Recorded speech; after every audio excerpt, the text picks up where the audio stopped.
Shambhu border पर किसान लीडरान का एहतजाज जारी है। किसानों का यह एहतजाज शंभू बॉर्डर पर जारी है। किसान लीडर सरवन सिंह पंढेर ने पंजाब की आप पार्टी और भगवत मान हुकूमत पर तनकीदें की हैं। उनका कहना था कि पंजाब की भगवत मान हुकूमत की मरकजी हुकूमत के साथ किसी न किसी तरह का गठजोड़ मौजूद है। उन्होंने मीडिया नुमाइंदों को रोकने पर वज़ीर आला अरविंद केजरीवाल से भी वजाहत तलब की है। उन्होंने पूछा कि केजरीवाल को ये वाज़ेह करना होगा कि वो किसानों और मजदूरों के साथ है या नहीं।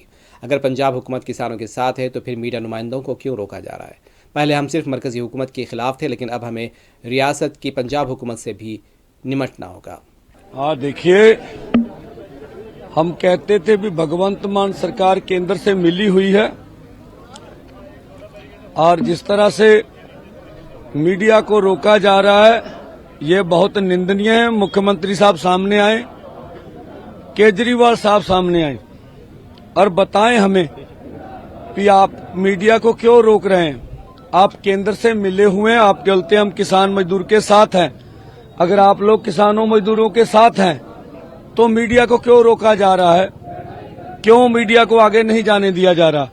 तो आज भगवंत मान सरकार का चेहरा नंगा हो गया है।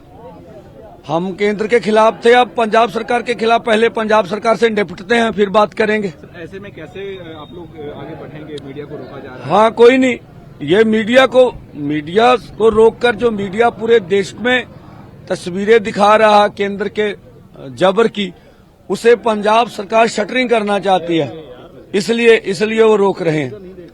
नहीं, देखिए, हरियाणा सरकार तो बोलेगी, केंद्र हरियाणा सरकार है।